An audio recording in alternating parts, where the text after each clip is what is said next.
자, 피부 마무리하세요.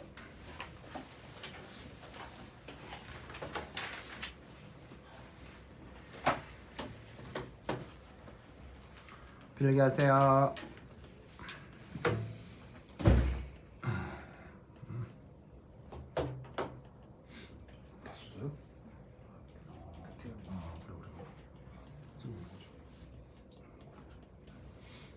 오케이, 현수기도 쓰고 있고 오르기도 쓰고 있어요.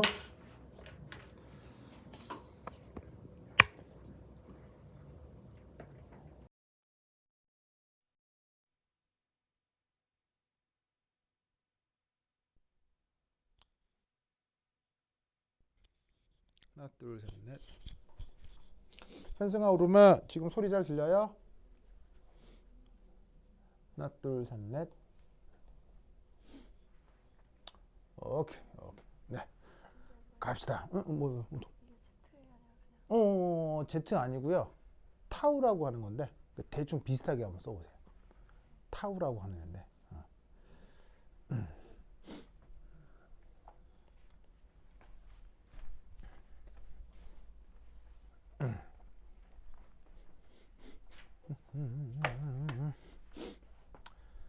자, 씁시다.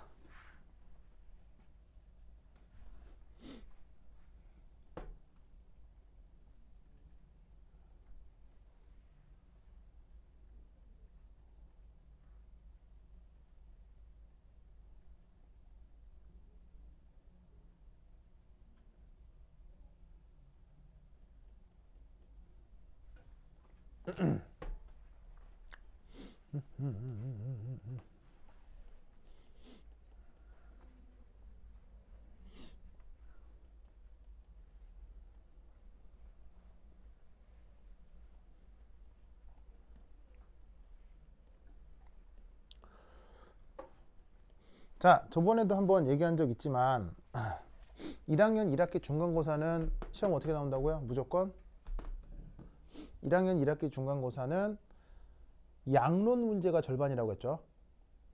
나머지 절반 중에 이런 것들이 나오거든요. 그럼 A 받는 전략은 양론 다 맞고 지금 이런 거 절반 맞고 하겠죠? 그럼 A 나와요. 하겠죠? 그래서 양론은 정말 계속 연습을 하셔야 되고 실수하지 않게. 그리고 요렇게 지금 얘기하는 거 어떤 것들은 되게 어려울 텐데 크게 부담 갖지 마시고요. 이거 절반만 맞춰도 A 나와요. 알겠죠? 그렇다고 뭐 내가 절반만 맞추는 방법 이렇게 수업할 수는 없잖아요. 그런가요? 그렇지 않나요? 예, 그럴 수는 없으니까 이제 뭐냐면 답답함을 덜어드리기 위한 내용적 설명을 하는 거죠. 내가 알겠죠? 예. 자, 보자.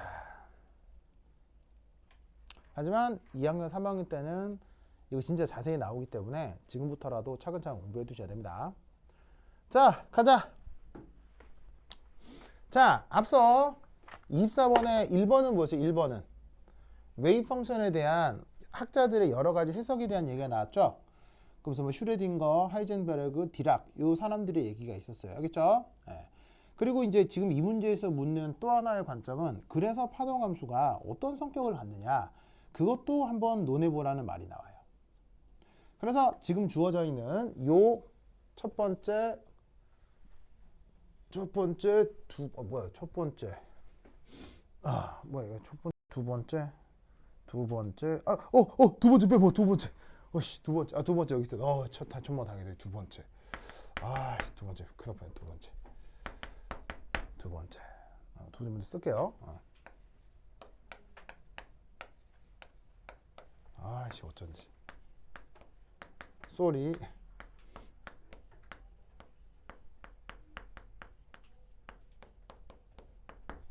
그래서 첫 번째, 두 번째, 세 번째 저런 성격들을 파동함수가 기본적으로 갖고 있습니다.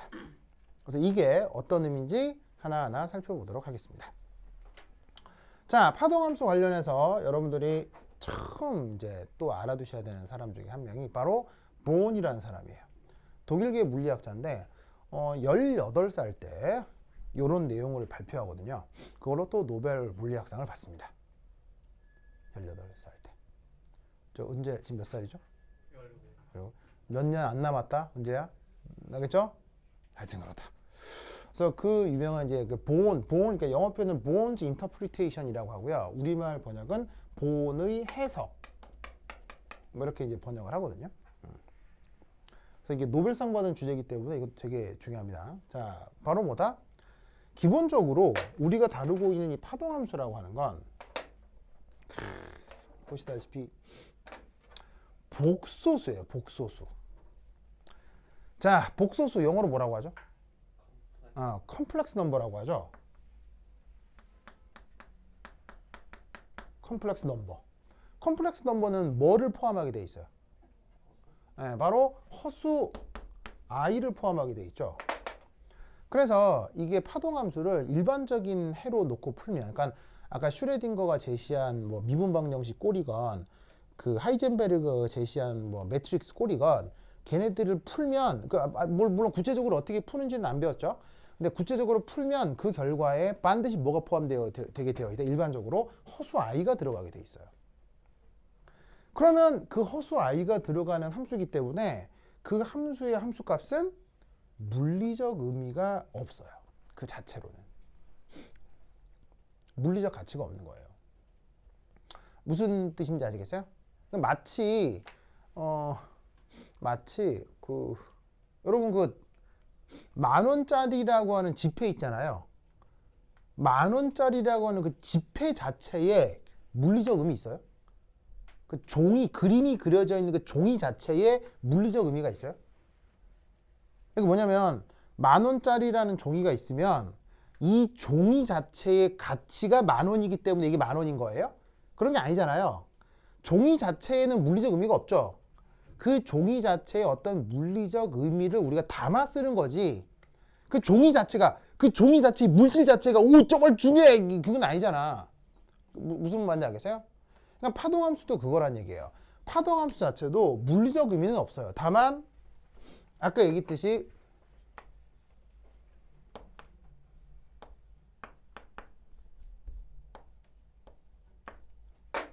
이런 계산에 이 뭐냐면 파동함수가 사용된다는 얘기예요. 여기 보시면은 이 오메가라고 쓴 게 일종의 오퍼레이터고요. 여기에 있는 소문자 오메가가 그 계산 결과예요. 그러니까 이거 파동함수 자체는 물리적 의미가 없는데 거기에 어떤 오퍼레이터를 걸었을 때 계산되어 나온 결과가 이게 물리적 의미가 있는 거란 얘기예요. 무슨 뜻인지 아시겠죠? 다시 원래 함수로 돌아올 때. 그러니까 마치 그 10,000원이라고 쓰여져 있는 종이에 10,000원이라는 의미를 담아 쓸 뿐인 거지 그 종이 자체에 물리적 의미가 없듯 파동함수가 그 시스템의 정보를 갖고 있는 거예요. 그거를 오퍼레이터로 찾아내는 거지 그 파동함수 자체에는 의미가 없다고 생각을 하는 거예요. 왜? 복소수 함수니까. 그러면 복소수는 어떤 특징을 갖고 있길래 물리적 의미가 없다고 하는 걸까요? 복소수는 어떤 특징을 갖고 있죠? 자, 복소수에 반하는 수가 뭐예요? 그러니까 뭐냐면 이제 복소수는 모든 수를 다 포함하는 거니까 복소수에 있는 특별한 숫자인 허수라고 하는 것에 반하는 숫자가 뭐예요? 그게 바로 실수잖아요. 그럼 허수와 실수의 가장 큰 차이점. 바로 복소수는 대소가 없죠. 그래서 물리적 의미가 없는 거예요. 자, 인간이 경험하는 모든 물리적 현상은 대소가 있어요, 없어요? 크다, 작다, 가볍다, 무겁다 모든 것에 대소가 있죠. 심지어 인간이 느끼는 감정에도 대소가 있죠. 그렇지 않나요? 예를 들면 여러분 엄마가 좋아요, 아빠가 좋아요? 더 좋은 사람 있잖아요, 솔직히. 있죠? 없어요? 아니 뭐냐면 엄마 아빠 중에 누구는 고맙고 누구는 원수다 이런 말이 아니고요.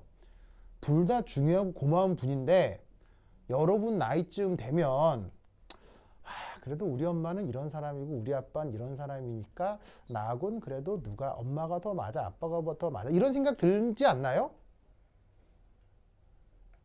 여러분 나이쯤 되면 그런 생각 들지 않나요? 둘 다 고맙고 감사한 분인데 이게 인간 대 인간으로 봤을 때 나하고 좀 더 맞는 사람 아닌 사람 있을 수 있잖아요. 그러니까 뭐냐면 엄마하고 아빠 중에 더 좋은 사람 있다니까요. 여러분 나이쯤 되면 생긴다고요. 무슨 말 알겠어요? 그러니까 인간이 가지는 감정도 뭐가 있다? 대소가 있어요. 그게 리얼 월드라고. 근데 허수는 대소가 있어요? 없어요? 없죠. 그러니까 이런 정보의 전달자 역할만 하는 거지 파동함수 자체는 물리적 의미가 없다라는 게 기본적인 물리학적인 관점이에요. 이때 본이라는 사람이 어떤 생각을 해냈느냐? 바로 봐. 어떤 파동함수에 짜잔 여기 이상하게 백설표 붙어 있는 거 있죠. 백설표 여기 반짝반짝 붙어 있는 거. 이게 뭐다? 바로 무슨 표현이게요? 켤레.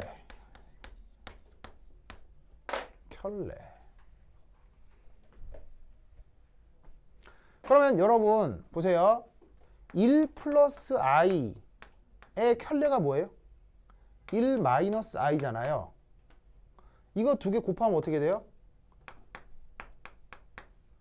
짜잔 실수되죠. 그래서 모든 복소수는 그것에 켤레랑 곱해주면 실수가 돼버리는 거예요. 무슨 말인지 알겠어요? 그래서 어떻게 된다? 파동함수 자체는 물리적 의미가 없지만 그거를 켤레로 곱한 거. 그게 바로 그 파동함수의 크기의 제곱이라고 얘기를 하는 거예요. 그 복소수의 크기의 제곱으로 얘기를 하죠. 이걸 뭐라고 한다? 전문 용어 probability density function이라고 합니다. 지금 써드리는 모든 표현 외우셔야 돼요. probability density function 우리말 번역은 probability density function 우리말 번역은 확률 밀도 함수. 당연히 확률 밀도 함수라는 표현은 양자역학의 고유한 표현일까요? 원래 있는 말일까요? 아까 얘기했죠. 하늘 아래 독창적인 건 없어요. 확률 밀도 함수라는 표현은 원래 통계학에서 쓰는 말이에요. 알겠죠? 쓰는 말이야. 그걸 본이 가져다 쓴 거예요. 알겠죠? 그래서 어떻게 된다? 확률 밀도 함수라는 어떤 통계학에서 사용하는 개념이 있는데 그 확률 밀도 함수에 해당하는 것이 어떤 파동함수의 켤레를 곱한 것이랑 요걸로 적용을 해보면 된다라고 양자역학에서 저 본이 얘기를 한 거예요. 이게 그 유명한 본의 해석입니다. 알겠죠? 그러면 이 확률 밀도 함수가 수학적으로 어떻게 표현되느냐? 바로 요렇게. 여러분 어떤 영역이란 말이 나와 있는데 이 영역은 당연히 일반적으로 몇 차원 영역이겠어요? 3차원 영역입니다. 언제? 지금 멍 때렸죠? 안 봐? 봐야 돼. 여기 있어요. 발다. 잘 봐. 저 3차원 거기부터 여기부터 멍 때렸다고요? 그래. 자, 어쨌건 우리가 살고 있는 공간은 3차원이고 우리가 연구하려고 하는 수소 원자건 수소 분자건 1차원에 있어요? 3차원에 있어요? 어디에 있어요? 당연히 다 3차원에 있잖아요. 우리도 3차원, 물질도 3차원, 다 3차원에 있잖아. 그러니까 여기서의 영역이라는 건 3차원 영역이지. 3차원 영역. 그러면 3차원의 영역은 어떻게 정의돼? 바로 경계로서 3차원 영역이 정의가 되는 거예요. 그러니까 뭐냐면 예를 들어서 여기가 경계 1, 여기가 경계 2라고 하면 그 경계와 경계로 이루어지는 중간에 여기 이렇게 양쪽에 이 사이에 끼어 있는 공간이 있지. 이걸 우리가 영역이라고 한다고. 그러면 이 영역에서 내가 생각하고 있는 어떤 입자, 그 입자, 그러니까 여기서 전자라 할 수 있는데 어떤 입자라고 해도 상관없어요. 그걸 발견한 확률을 본의 해석에 따르면 어떻게 표현해 주면 되느냐? 바로 이렇게 표현하는 거예요. 자, 바로 보다 어떤 파동함수에 켤레를 곱해요. 그걸 뭐라고 한다고요? probability density function. 그래서 요만큼을 이렇게 표현한 거고요. 그걸 어떤 경계에서 어떤 경계까지. 바로 이 말이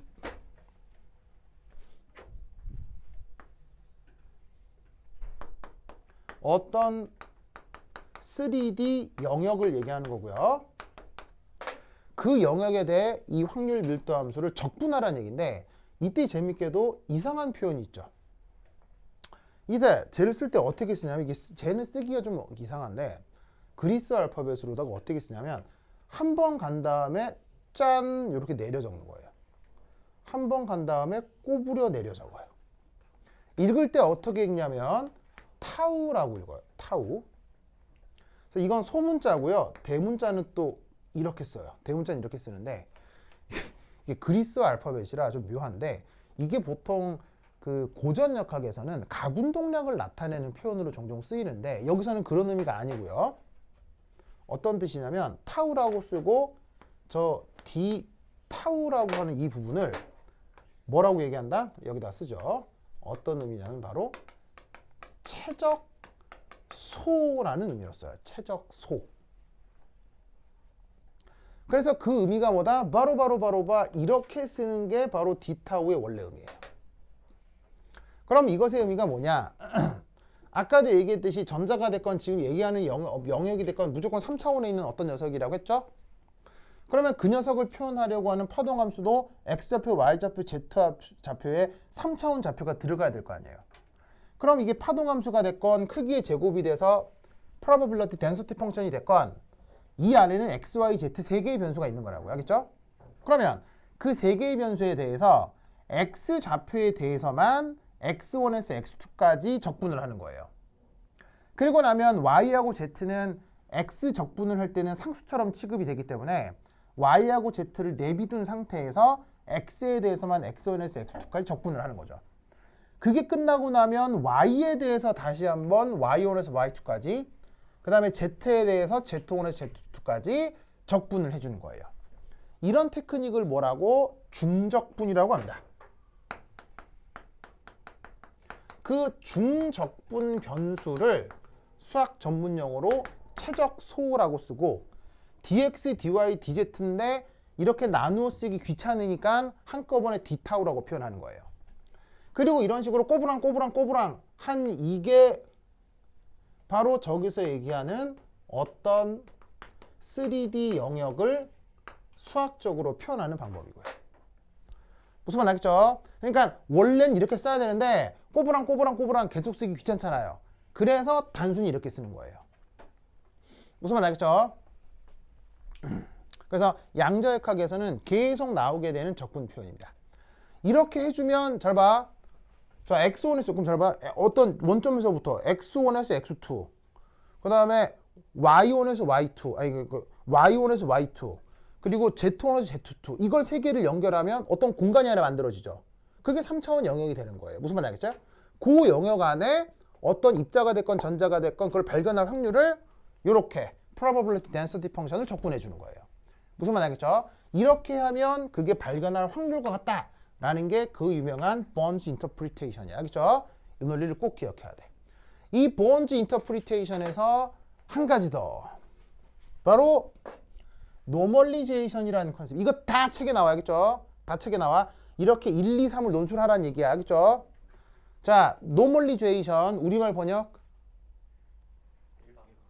일반? 우리말 번역은 정규화라고 합니다. 정규화. 야, 2번. 아, 2번. 아, 2번 먹었네. 2번 먼저 하자, 2번 먼저. 자, 그래서 이게 어떤 영역에서 전자를 발견할 확률인데 그러면 여러분 이런 양자역학과 관련된 계산은 기본적으로 계산이 단순하겠어요? 계산이 복잡하겠어요? 계산이 복잡하겠죠? 그러니까 파동함수라고 하는 것도 수학적으로 좀 편리해야 되겠어요? 불편해야 되겠어요? 편리해야 되겠죠? 그리고 여러분 3차원 공간이라고 하는 건 연속적이에요? 불연속적이에요? 우리가 경험하는 공간은 매우 연속적이라고 생각할 수 있죠. 그래서 이 파동함수는 또 하나 중요한 성격 well-defined 펑션이어야 돼요. 자, well이건 define이건 다 일상생활에서 쓰는 말이라 well-defined 펑션이 뭐 되게 일반적으로 사용하는 말인 것 같은데 아닙니다. well-defined 펑션은 수학에서 사용하는 전문 용어입니다. 알겠어요? 그래서 우리말 번역은 뭐예요? well-defined 펑션 우리말 번역 잘 정의된 함수. 그래서 수학에서 사용하는 전문 용어인데 어떤 뜻이죠? 수학 시간에 배웠을 텐데 well-defined 펑션 어떤 뜻이에요? 바로 무한번 미분 가능한 함수야.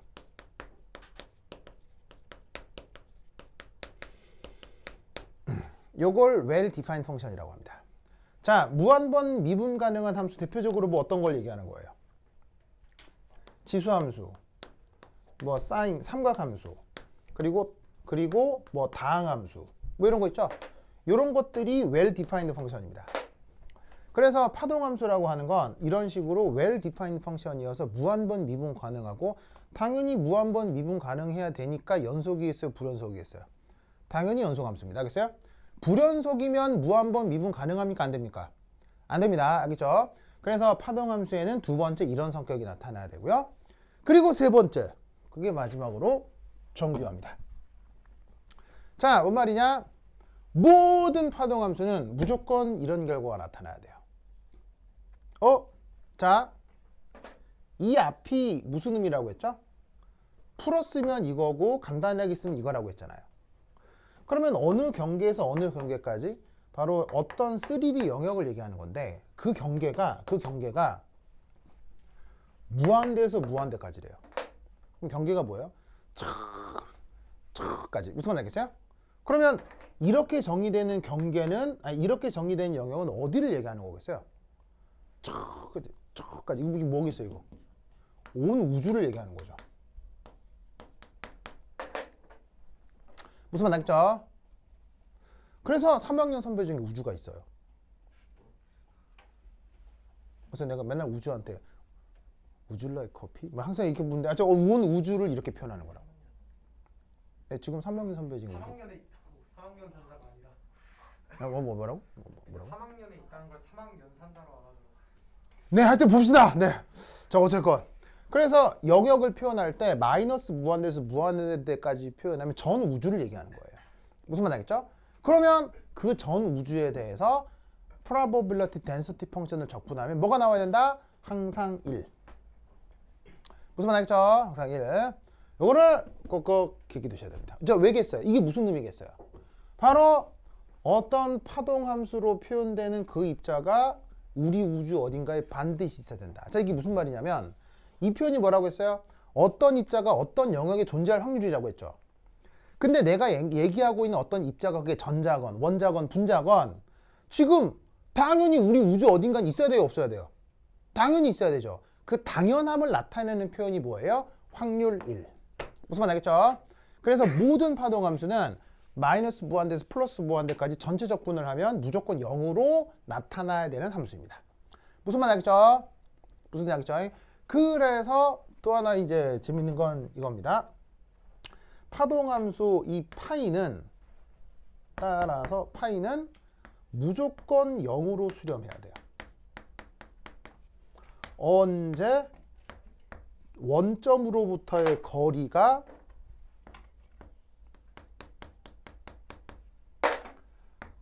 무한대로 멀어지게 되면. 자, 왜겠어요? 무한대에서 무한대까지 적분하는데 어떤 정의되는 어떤 그 일정 값으로 수렴해야 되죠. 그러려면 무한히 멀어질 때 여전히 값이 살아있으면 적분하면 적분값이 계속 늘어나겠어요? 적분값이 한정이 생기겠어요? 이게 함수값이 계속 연장이 되면 적분하면 적분하면 값이 계속 커질 거 아니야. 1이 될 수가 없어. 그러면 어디를 중심으로 함수값이 나타났다가 멀어지면 무조건 사라지는 이런 꼴의 함수여야 처음부터 나중까지 적분할 때 어떤 한정된 값이 나오지. 뭔 말인지 알겠어요? 그러니까 이게 그냥 어떤 좌표 평면에서 함수가 맞아 계속 이렇게 돼. 그럼 무한대까지 적분해봐. 그럼 무조건 뭐가 돼? 이것도 무한대겠지. 근데 1이 됐건 2가 됐건 3이 됐건 어쨌건 한정된 값으로 딱 적분이 돼야 되지. 그러려면 어떤 중심으로부터 함수가 무조건 요런 어떤 꼴이 돼야 이렇게 수렴돼서 없어져야 얘네들을 다 적분했을 때 한정된 숫자꼴로 나올 거란 말이야. 그래서 파동함수가 갖는 또 하나의 성격, 원점으로부터 거리가 플러스 방향이건 마이너스 방향이건 멀어지면 멀어질수록 함수 자체는 무조건 0으로 수렴하는 어떤 꼴의 함수가 나와야 돼. 무슨 말 알겠죠? 그래서 이런 특징들을 갖는 게 파동함수의 성격이다. 무슨 말 알겠죠? 오케이, 됐다. 자, 다음 시간에도 양자역학 부분이 조금 더 있어요. 25번, 26번이 또 양자역학이어서 이 부분 조금 다르고 그 다음 뭘 할 거냐면 오비탈을 할 거거든요. 그래서 내가 어젯밤에 오비탈 강의를 또 넣어드렸어요. 아시겠죠? 그래서 오비탈 강의도 미리미리 봐두시기 바랍니다. 다음 시간까지는 양자역학이 될 거고요. 다음 시간부터 아마 그 뭐냐면은 전문적으로 오비탈 강의가 시작이 될 거예요. 그 전에 미리미리 공부해 주시기 바랍니다. 오케이, 됐다. 그럼 여기까지. 다음 시간에 만나요. 안녕.